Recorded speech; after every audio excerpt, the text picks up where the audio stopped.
मेरा आज पूरा दिन छुट्टी का था। बाहर ठंड थी और बारिश कभी तेज कभी हल्की हो रही थी। मैं घर के अंदर ही रहा और वीडियो गेम्स खेलता रहा जैसे हर रोज करता हूँ। शाम 5 बजे के आसपास बारिश ज़्यादा तेज हो गई थी और दूर कहीं बिजली भी चमक रही थी। मैंने खुद के लिए डिनर बनाया और सोचा कि एक हॉरर मूवी देख लूं, क्योंकि बाहर का मौसम भी उसी मूड का था। मैंने लाइट्स बंद कर दी और अगले 2 घंटे काउच पर मूवी देखता रहा। इस दौरान तूफान और भी ज़्यादा तेज हो गया। बिजली जाने का कोई मसला नहीं हुआ, लेकिन बारिश और बिजली दोनों बहुत ही तेज हो गई थी। रात के 10 बज रहे थे। मुझे नींद नहीं आ रही थी, लेकिन मैं उठकर थोड़ा स्ट्रेच किया और पानी रिफिल करने गया। जब मैं हॉलवे की तरफ मुड़ा तो तुरंत एक साया दीवार पर हरकत करता हुआ देखा। यह बहुत ही जल्दी हुआ, एक पल का बस, इस कदर तेजी से कि मैं समझ भी नहीं पाया कि मैंने क्या देखा, या शायद कुछ देखा भी या नहीं। मैं थोड़ी देर वहीं जम गया, फिर आगे बढ़कर देखा, लेकिन हॉलवे में कुछ भी नहीं था। शायद किसी डोर के लाइटनिंग फ्लैश का रिफ्लेक्शन हो सकता था। और मैं हॉरर मूवी देखकर भी थोड़ा सा नर्वस था, तो हो सकता है मुझे गलत फहमी हुई हो। मैंने सोचा कुछ नहीं था और 1 मिनट में उस बात को भूल गया। मैंने पानी रिफिल किया और बाहर का मौसम चेक किया। दरख्त जोर से हिल रहे थे और बारिश ने तो सड़कों को ऑलमोस्ट फ्लड कर दिया था। हमारे शहर में ऐसे बड़े तूफान आम नहीं होते, इसलिए ऐसे मौसम हमेशा अजीब लगता था। हमारा एरिया तो इन सब चीज़ों के लिए तैयार भी नहीं है। मैं फिर से काउच पर आया और YouTube ऑन कर लिया ताकि थोड़ा रिलैक्स हो जाऊं और नींद आ सके। मैं ज़्यादा फोकस नहीं कर रहा था वीडियो पर, शायद बस दिमाग का ध्यान कहीं और था। लेकिन फिर से मैंने टीवी के पीछे दीवार पर एक साया देखा हिलता हुआ। ऐसा लगा जैसे किसी ने पीछे से झांक कर देखा हो। मैं तुरंत पीछे मुड़कर देखा, लेकिन वहां कोई भी नहीं था। मैं तुरंत उठकर गया और हर जगह चेक किया, लेकिन मुझे कुछ भी नजर नहीं आया। मुझे समझ नहीं आ रहा था क्या हो रहा था। ऐसा लगा कि मैं कुछ देख रहा हूं, लेकिन 2 बार ऐसा होना अजीब था। क्या मैं थक गया था या नींद में कुछ नजर आ रहा था? मुझे लगा था कि हॉरर मूवी और बारिश का मौसम मिलकर एक रिलैक्स्ड नाइट बनाएंगे, लेकिन अब तो सब कुछ उसके बिल्कुल उल्टा लग रहा था। मैं अब भी सोच रहा था कि शायद कुछ नहीं है, लेकिन दिल के कोने में एक हल्की सी फीलिंग थी कि शायद कुछ तो है। मैं 15 मिनट और काउच पर रहा, फिर डिसाइड किया कि अब सो जाता हूँ। टीवी बंद किया और ऊपर चला गया। नींद तो बिल्कुल भी नहीं आ रही थी और अब तो और भी कम, इसलिए मैं शॉवर लेने चला गया ताकि थोड़ा रिलैक्स हो जाऊं। पानी चालू किया और कोशिश की कि अपने आप को शांत करूं। शायद 5 मिनट ही गुजरे होंगे। पानी की आवाज के बीच में अचानक एक जोर का थुद घर में गूंज उठा। वह आवाज इतनी तेज और वायलेंट थी कि जमीन तक हिल गई। मेरा पूरा जिस्म कांप गया। मैंने फौरन पानी बंद किया और जल्दी से कपड़े पहन लिए। अब घर में एकदम खामोशी थी, बिल्कुल भी आवाज नहीं थी। सिर्फ वह डिस्टर्ब करने वाली खामोशी थी, जिसमें लगता था जैसे कानों में सीटी बज रही हो। मैं धीरे धीरे हॉलवे में गया और फिर नीचे उतरा। मैं लिविंग रूम से गुजरा, फिर किचन में गया। पिछला दरवाजा आधा लटक रहा था, सिर्फ एक टॉप हिंज से। पूरा खुला हुआ था और नीचे लकड़ी के छोटे छोटे टुकड़े बिखरे हुए थे। दूसरे हिंज तो ऐसे लग रहे थे कि किसी ने जबरदस्ती तोड़ के निकाले हैं। मैं तुरंत अपने कमरे में भागा और 911 पर कॉल किया। फिर बाथरूम में जाकर खुद को लॉक कर लिया। जब तक पुलिस आई मुझे लगा कि मैं अपने घर में किसी के साथ फंसा हुआ हूँ, लेकिन जब कॉप्स आए तो हमने जल्दी समझ लिया कि बात कुछ और थी।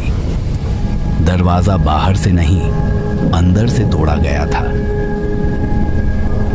ऐसा लग रहा था जैसे कोई गुस्से में घर से निकला हो और दरवाजा इतनी जोर से खोला हो कि वह वापस दीवार से टकराकर पूरे हिंज तोड़ गया। वह जो भी था मेरी सोच के मुताबिक पूरा वक्त मेरे घर के अंदर ही था। शायद वह साये जो मैंने देखे थे वही था, अंदर ही छुपा हुआ, हर बार तब हिलता जब मैं उस तरफ देखता। मुझे नहीं पता कि वह कितनी देर तक घर में था या क्या कर रहा था या मुझे देखकर क्या सोच रहा था। सबसे अजीब बात यह थी कि उसने दरवाजा ऐसे तोड़ा जैसे वह गुस्से में हो। तब से लेकर आज तक मैं इस घर में कभी सुकून से नहीं सोया।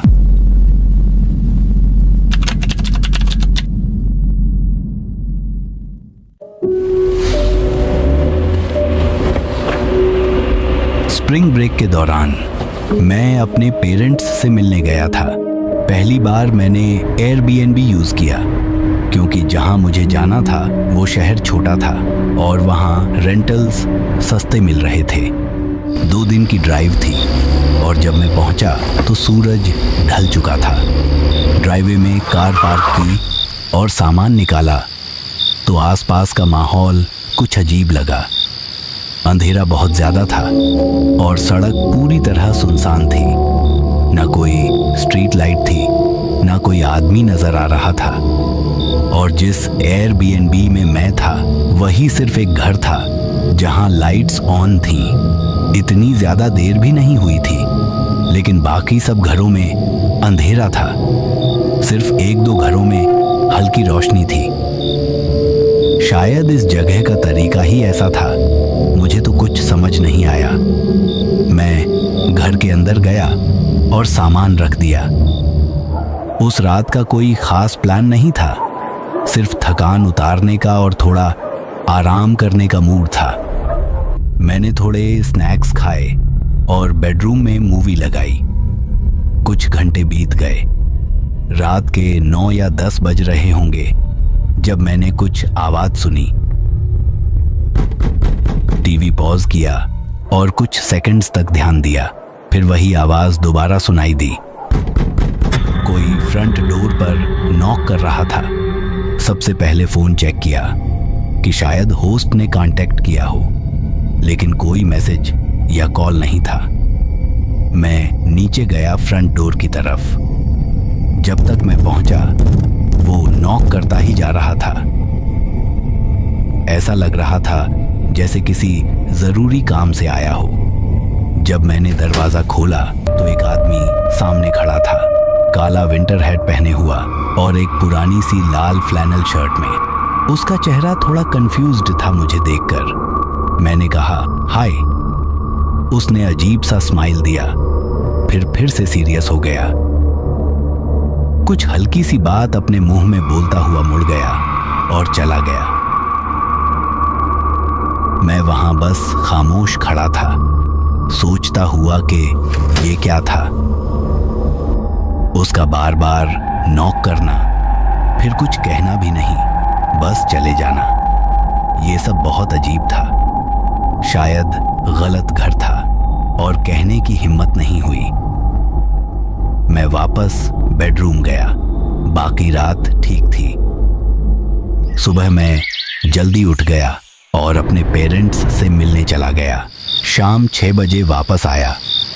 थकान थी तो बेडरूम में जाकर टीवी देखते हुए आराम करता रहा। लेकिन फिर रात 9 बजे वही नॉक फिर से सुनाई दी। इस बार कंफ्यूजन से ज्यादा डर महसूस हो रहा था। फिर से फोन चेक किया लेकिन कोई कॉल या टेक्स्ट नहीं था।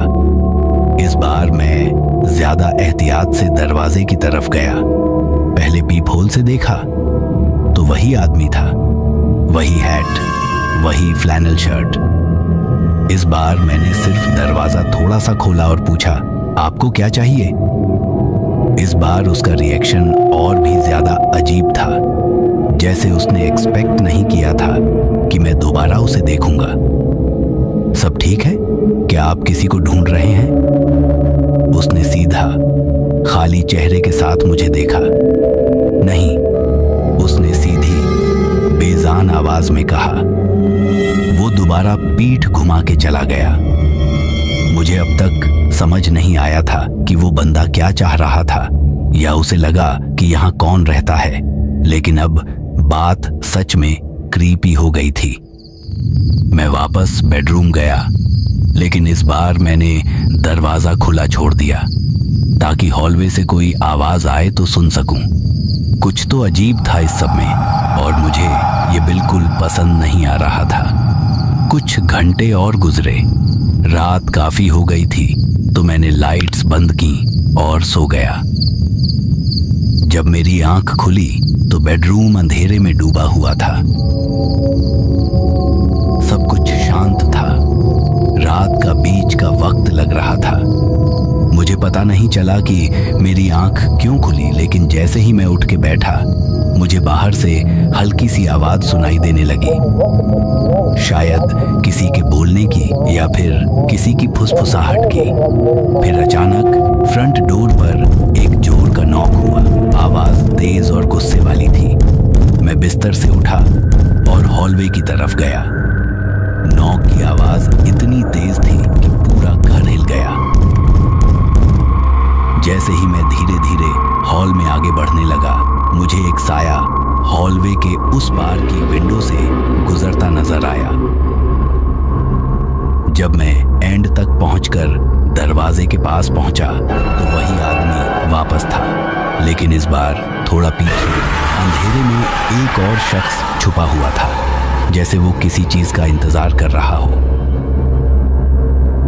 एड्रेनालिन इतना ज्यादा था कि जिस्म ऑलमोस्ट नम हो गया। मैंने तुरंत पीछे मुड़कर फोन लेने की कोशिश की, लेकिन उसी वक्त मेरी नजर बैक विंडो पर पड़ी। एक आदमी सीधा मुझे घूर रहा था। मैं घबरा गया और सीधा बेडरूम में दौड़ गया। तभी मुझे कई फुटस्टेप्स की आवाज सुनाई दी, पूरा घर के इर्द गिर्द भागने की। सिर्फ एक दो लोग नहीं, ऐसा लग रहा था कि बाहर 10-12 लोग हैं। मैं पुलिस को कॉल करने लगा।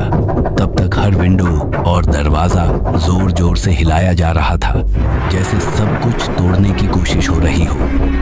कई पेनफुल मिनट्स गुजरे इस डर के साथ कि ये लोग अंदर ना आ जाएं। तभी दरवाजे से पुलिस सायरन्स की आवाज सुनाई दी। 1 सेकंड के अंदर सारे लोग गायब हो गए। क्योंकि ये जगह एयरबीएनबी थी तो पुलिस ने होस्ट से संपर्क किया, लेकिन होस्ट ज्यादा कंसर्न्ड नहीं था, बल्कि अनॉयड लग रहा था। वो भी अजीब था, इस बात को देखते हुए कि मैं उसके घर में था जब ये सब हुआ। बाद में किसी ने कुछ क्लियर नहीं किया, कोई प्रॉपर एक्सप्लेनेशन नहीं मिला। सालों बाद मैं सोचता हूं कि शायद किसी और ने पहले ये एयरबीएनबी रेंट की थी जो इन लोगों को जानता था। शायद उन्होंने सोचा कि वो बंदा अभी भी यहां रहता है। जब उन्होंने मुझे देखा तो कंफ्यूज हो गए। शायद वो उस आदमी से नाराज थे या सिर्फ उससे बात करना चाहते थे और समझे कि मैं उसे छुपा रहा हूं, या फिर वो लोग सिर्फ पागल थे। होस्ट भी कुछ अजीब ही था। शायद इन लोगों का कुछ पुराना झगड़ा होस्ट से था और उन्होंने बस उसी के नाम पर एड्रेस ढूंढ लिया हो। जो भी असली वजह थी, लगता है कि हम कभी नहीं जान पाएंगे।